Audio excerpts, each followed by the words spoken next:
मेरा देवर बिल्कुल मेरे पति का हमशक्ल था। शादी हुई तो मुझे पता ही नहीं चलता कि पति कौन है और देवर कौन। इसलिए मैं देवर के सामने जाने से भी डरती थी और ज्यादातर वक्त अपने कमरे में गुजार लेती थी। लेकिन एक रात मेरे पति पास लेटे तो दिल धक धक करने लगा। आंखों से नींद ही गायब हो गई थी, क्योंकि पति की जगह देवर ने मेरे साथ। मेरी शादी हुई तो मेरे कमरे में दो नौजवान बैठे हुए थे। मैं नजर झुकाकर बैठी हुई थी। मैंने बस उन दोनों के पैर ही देखे थे।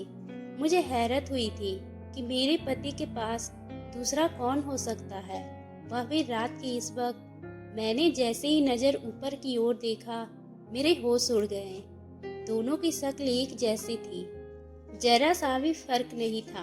बालों का स्टाइल भी एक ही जैसा था, हाथ के बनावट भी एक जैसे थे। मैं तो चौंक कर रह गई थी, क्योंकि अंदाजा लगाना बहुत मुश्किल था कि इनमें मेरा पति कौन सा है और कौन सा नहीं। मैं अभी इन्हीं बातों का अंदाजा नहीं लगा पाई थी कि एक नौजवान मुस्कुराता हुआ मेरे पास आया और कहने लगा कि बताओ, तुम्हारा पति कौन सा है। मैं ये फैसला कैसे कर सकती थी। मैं तो क्या, ये फैसला कोई भी नहीं कर सकता था, क्योंकि दोनों में जरा सा भी फर्क नहीं था। अभी मैं इसी सोच और परेशानी में थी कि क्या जवाब दूं, और दूसरा नौजवान भी आकर मेरे करीब बैठ गया कि मेरा हाथ पकड़कर कहने लगा, मैं तुम्हारा पति राहुल हूँ। ये अभिषेक है, मेरा भाई। उस नौजवान की बातों पर मुझे भरोसा ही नहीं हुआ। यह मेरे लिए बहुत बड़ी बात थी कि वह दोनों जुड़वा हैं, क्योंकि मैं नहीं जानती थी कि मेरे पति का कोई जुड़वा भाई भी है। मुझे इस बात का अंदाजा था कि उनका एक भाई है, लेकिन ये मालूम नहीं था कि वह जुड़वा है, क्योंकि मेरी सास जब रिश्ते देखने आई थी तो कहने लगी कि मेरा एक बेटा विदेश में रहता है, और कह रही थी कि मेरी ख्वाहिश है कि वह भी यहाँ पर सेटल हो जाए। लेकिन वह मेरी एक नहीं सुनता। नहीं, मुझे लगा शायद जो आदमी राहुल बनकर मेरे हाथ पकड़ा है, कहीं वो मेरा देवर ही ना हो और मजाक में ये सब कर रहा हो। मैं बहुत ही परेशान थी। मैं चुप से बैठी थी जब अभिषेक बेड से उठकर और कहने लगा, यही आपके पति है भाभी। मैं तो यहाँ बस 2 महीने का ही मेहमान हूँ, फिर मैं विदेश वापस चला जाऊंगा। ये कहकर वो कमरे से बाहर चला गया था और दरवाजा भी बंद कर दिया था। मेरी उड़ती हुई रंगत को देखकर सभी हंसने लगे और कहने लगे, मुझे तुम्हारे चेहरे पर यही अंदाज देखनी थी। हम दोनों को देखकर तुम्हें क्या परेशानी होती है। ये कहते हुए मेरे पति ने अपनी जेब से एक बहुत ही खूबसूरत अंगूठी का बॉक्स निकाल दी और अंगूठी को पहना दी। सुबह नाश्ते पर मेरी सास ने बड़ी ही लजीज नाश्ते का इंतजाम किया था। मैं इस बात पे हैरान थी कि मेरा देवर भी मेरी सास के साथ किचन में नाश्ता बनाने में बिजी था। मैं राहुल के साथ कुर्सी पर बैठी थी। देवर मेरे सामने कहने लगा, ये आमलेट है भाभी, इसे खाकर तो देखें कैसा बना है। ये कहकर वो कुर्सी पर बैठ गया और कहने लगा, आप इस मामले में बड़ी ही बदनसीब है, क्योंकि राहुल भाई को तो एक कप चाय भी बनानी नहीं आती है। लेकिन मेरी बीवी के बड़े ही ऐश होंगे, क्योंकि मुझे सब कुछ पकाना आता है। वो बातें करने में बड़ा ही बातूनी किस्म का था। जब तक नाश्ता करता रहा, उसकी जुबान चलती रही। मेरी सास का मिजाज भी बहुत अच्छा था। बहुत जल्दी ही मैं घुल मिल गई थी। शादी के बाद राहुल मुझे चंद दिनों के लिए शिमला घूमने ले गए। जब मैं वापस आई तो मैं किचन संभाल ली थी, और पति के साथ गुजरा हुआ लम्हा मेरे लिए खूबसूरत यादगार था। एक बार रात को राहुल से आने से पहले मैं तैयार होकर उसी का इंतजार कर रही थी, क्योंकि उन्होंने मुझसे कहा था कि वह मुझे आज रेस्टोरेंट में डिनर करवाने ले जाएंगी। मेरी सास ने इजाज़त दे चुकी थी। जैसे ही दरवाजे पे दस्तक हुई, मैं दरवाज़ा खोलने सामने राहुल खड़े थे। मैंने उनके हाथ से उनकी ऑफिस की फाइल ले ली और कहा, आपको आपका वादा तो याद है ना? मैं बस तैयार हूँ। आप भी फ्रेश हो जाएं और फिर अपना वादा पूरा करें। वो मुझे ताज्जुब से देखने लगे और कहने लगे, कौन सा वादा?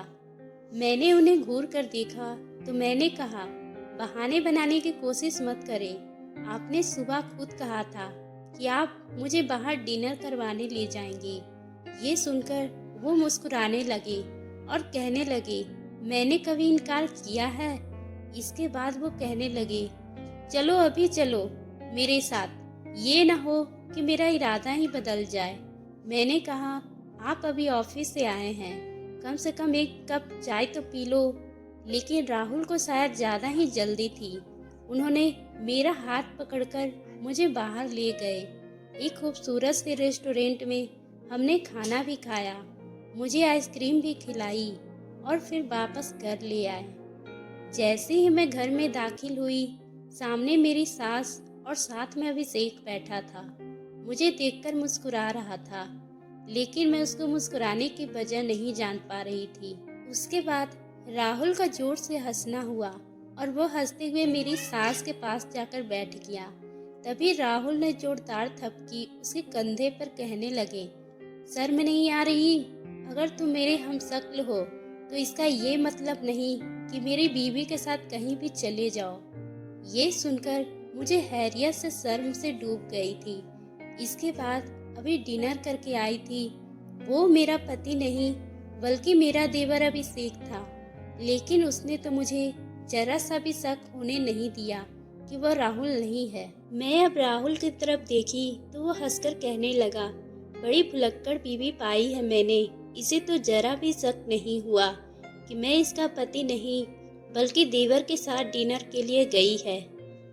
ये सुनकर मैं अब डरने लगी थी। राहुल मुझे जब भी कहते थे कि वो मुझे बाहर लेकर जाना चाहते हैं, मैं फट से इनकार कर देती थी। समझ नहीं आता था कि रात को जो आएंगे वो मेरे पति होंगे या देवर। मेरी शादी को 2 महीने ही गुजरे थे कि मुझे चक्कर भी आने लगे थे।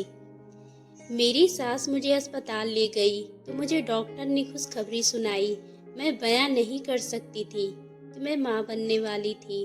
और ये खबर जब राहुल को पता चली तो वो मुझसे ज़्यादा खुश थे। कुछ समय बाद मेरे पति कहने लगे, शादी को 5 महीने हो गए हैं, तुम एक बार भी अपने मायके नहीं गई हो।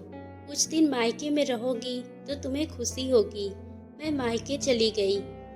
1 महीने बाद जब मुझे राहुल लेने आए तो उनके चेहरे पर अजीब सी उदासी थी। मैंने कहा, आपको क्या हुआ है? क्या मेरे बगैर उदास हो गए थे या मुझे भूल गए थे? मेरी बात सुनकर एक फीकी सी मुस्कुराहट उनके चेहरे पर आई थी। कहने लगे, हाँ, मैं तुम्हारे बगैर बहुत उदास था। वो मुझे लेकर वापस अपने घर चले गए। मैं अपने ससुराल आते ही अपने पति से उन दिनों की बातें जो उन्होंने मेरे बगैर बिताए थे उसके बारे में पूछने पर वो खामोशी से सोफे पर जाकर लेट गए। ये देखकर मुझे हैरत हुई। मैंने कहा, राहुल, आप सोफे पर क्यों लेटे हैं? कहने लगे, मेरे सर में दर्द हो रहा है, मैं सोना चाहता हूँ, तुम भी आराम कर लो। लेकिन मैं उठकर उनके पास गई। मुझे अपने करीब देखकर उठकर बैठ गए और कहने लगे, क्या हुआ है तुम्हें? तो मैंने कहा, राहुल, आप मुझसे नाराज हैं क्या? मैं अपने मायके में इतने दिन रह गई इसलिए? तो वो कहने लगे, ऐसी कोई बात नहीं है, अब सुबह बात करते हैं। मेरी आंखें ना चाहते हुए भीगी हुई थी। मैं तो उनसे मोहब्बत का इजहार चाहती थी, लेकिन वो तो मुंह मोड़कर सोने की तैयारी कर रहे थे। मुझे रोता देखकर कहने लगे, नहीं नहीं, मैं क्यों तुम्हें नाराज हूँगा, तुम्हारा हक बनता है मायके में जाकर रहो। फिर कहने लगे, मैं तुम्हारे डॉक्टर से मिलकर आया था। वो कह रहे थे कि आपकी वाइफ बहुत कमज़ोर है, इसलिए बेहतर होगा कि जब तक बच्चे की पैदाइश ना हो आप अपनी वाइफ से दूर रहें, वरना कोई भी नुकसान हो सकता है। राहुल की बात सुनकर मैं भी परेशान हो गई। कहने लगे, इसलिए मैं चाहता हूँ कि ये पूरा वक्त संभल कर गुजर जाए। तुम आराम से बेड पर सो जाओ, मैं सोफे पर सो जाऊँगा। सुबह जैसे ही राहुल ऑफिस गए, कुछ देर बाद अभिषेक घर आए। वह बड़ा चुपचाप सा था। मेरी सास के पास बैठकर कहने लगा, माँ, मुझे अब वापस जाने की इजाज़त दे दे। आपने क्यों मुझे कसम देकर रोका है? मैं पहले से ही आपसे कह चुका था कि मुझे विदेश की वापस जाना है और वहीं रहना है। मेरी सास कहने लगी, जब तक तुम्हारी शादी नहीं हो जाती मैं तुम्हें विदेश नहीं जाने भेजूंगी। ये सुनकर देवर कहने लगा, मुझे अभी 24 साल की उम्र में शादी नहीं करनी है। जब मुझे शादी करनी होगी मैं वापस आ जाऊंगा। ये सुनकर मेरी सास रोने लगी। अभिषेक उन्हें उदासी से देखकर रह गया और कहने लगा, माँ क्या हो गया है आपको? यह कहकर उसने अपने माँ को अपने गले से लगा लिया। मेरी सास कहने लगी, तुम दो ही, मेरे और कोई औलाद तो नहीं। मैं तुम्हें यही देखना चाहती हूँ। तुम इतनी दूर प्रदेश चले जाते हो और 3-4 साल बाद अपनी शक्ल दिखाते हो। मेरी सास अपनी जगह सही थी। अभिषेक मेरी तरफ देखा और कहने लगा, भाभी आप भी माँ को समझाइए। मैंने कहा, वह तो अपनी जगह ठीक है, तुम भी जिद पे अड़े हुए हो। वह नहीं चाहती है कि तुम बाहर विदेश में रहो, तो यहीं पर अच्छी नौकरी ढूंढ लो। मेरी बात सुनकर वो कहने लगा, भाभी आप बजाय माँ के समझाने के आप उल्टा मुझे ही समझा रही है। रहने दो भाभी, आपकी बस की बात नहीं है। मैं अपने राहुल भाई को कहूँगा कि वो माँ को समझाए। मुझे हर हाल में विदेश जाना है। देवर ये कहकर खड़ा हो गया। मेरी सास कहने लगी, ठीक है, फिर ऐसा करना कि मेरा मरा हुआ मुंह देखकर ये सुना ही था कि मेरा देवर तड़प कर अपनी माँ की तरफ देखा था। वह भी आंसू बह रही थी। फिर वह कमरे में चला गया। कुछ देर बाद ही वो वापस आया और हाथ में फाइल पड़ी थी।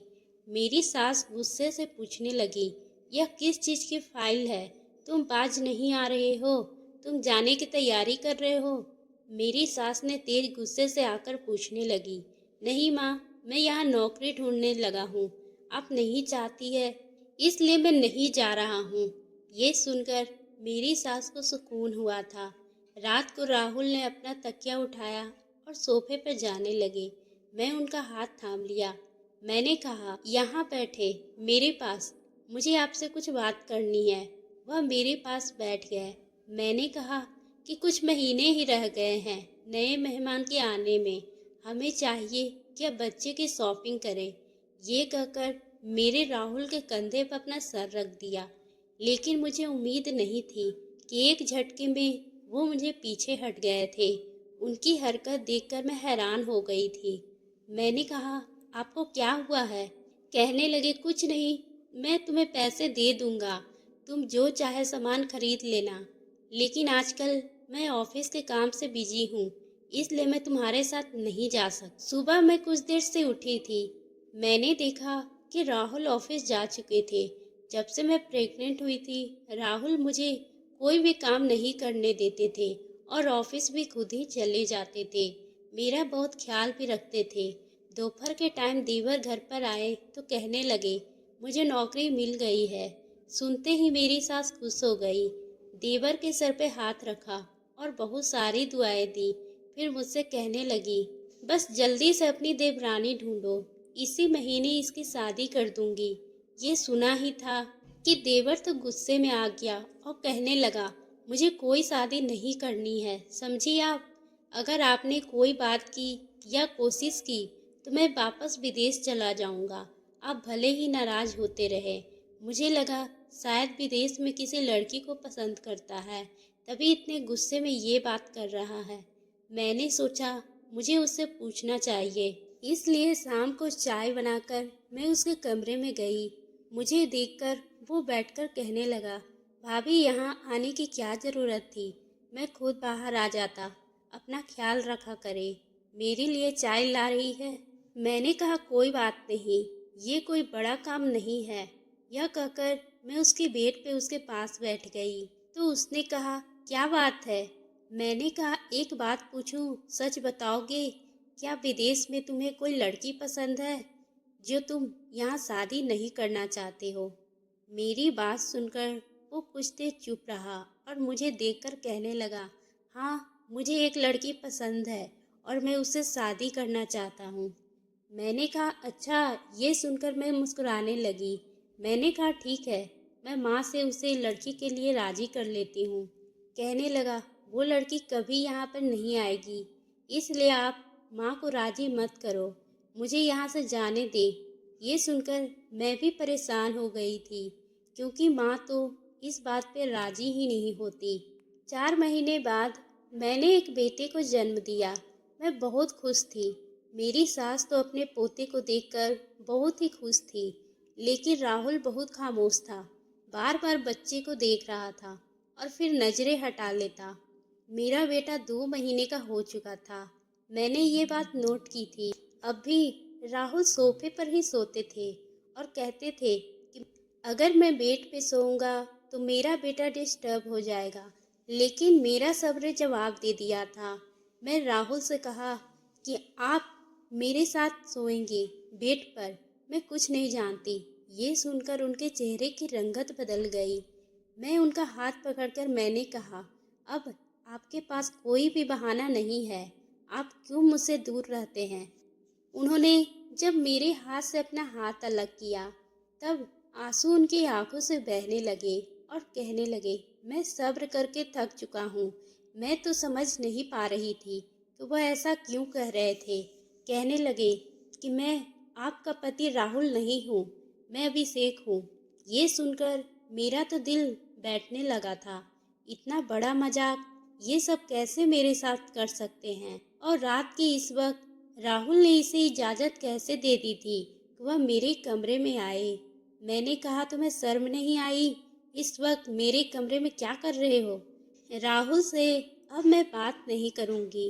उन्होंने तुम्हें इस वक्त मेरे कमरे में आने की इजाज़त दे दी। तो ये कहकर मैं बाहर जाने लगी। उसने मेरा हाथ पकड़ लिया और कहने लगा, भाभी पहले मेरी बात सुन लो। जो खबर उसने मुझे सुनाई, मेरे पैरों तले से जमीन निकल चुकी थी। वो कहने लगा, जब आप मायके गई थी उस वक्त मैं और राहुल भाई एक साथ गाड़ी में दूसरे शहर जा रहे थे, लेकिन रास्ते में हमारा कार का एक्सीडेंट हो गया था। जब मुझे होश आया तो राहुल उस वक्त मर चुका था। ये सुनकर मैं कई कदम पीछे हट गई। मैंने कहा, तुम झूठ बोल रहे हो, ऐसा नहीं हो सकता है। मैं तो रोजाना, ये कहकर मैं चुप हो गई। मुझे याद आने लगा कि मैं इस 6 महीने के वक्त में राहुल और अभिषेक को इकट्ठा एक साथ नहीं देखी थी। राहुल जब ऑफिस जाते और पीछे से अभिषेक आ जाता। रात को राहुल आते, ये कहते कि अभिषेक अपने दोस्त के साथ बैठा है, देर से घर आएगा, उसके घर की चाबी भी है, ये खुद ही आकर सो जाएगा। कहने लगा कि मैं पिछले कई महीने से राहुल और अभिषेक बनकर आप लोगों को दिख रहा हूँ, क्योंकि मेरी माँ ये सदमा बर्दाश्त नहीं कर सकती। वो दिल की मरीज है और आपकी ये हालत ऐसी थी कि अगर मैं आपको पहले बताता तो शायद मेरा भाई की निशानी भी खत्म हो जाती। मैं चाहता था कि मेरे भाई की औलाद इस दुनिया में ज़रूर आए। मेरी आपसे गुजारिश है कि आप माँ से कुछ मत कहिएगा। उनसे कहना कि वो मुझे बस विदेश जाने दे।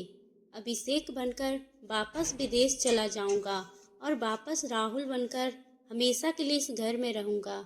उसकी बात सुनकर मैं हैरत से उसे देखा था। मैंने कहा, तुम यहाँ कैसे रह सकते हो?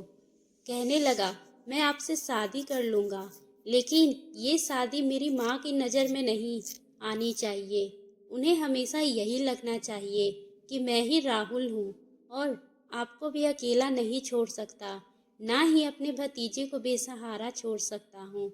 फिर उसने मुझे सुबह ले जाकर मंदिर शादी कर ली और माँ को किसी तरह से राजी करके अभिषेक के नाम पर विदेश चले गए। 5 साल बीत गए इस बात को और मेरी सास अभी भी यही समझती है कि राहुल मेरे पास रहते हैं और अभिषेक ने विदेशी लड़की से शादी करके माँ को बिल्कुल भुला दिया है। शायद ये राज मेरी सास को कभी पता नहीं चलेगा, क्योंकि ये मेरे अंदर दफन हो गया था।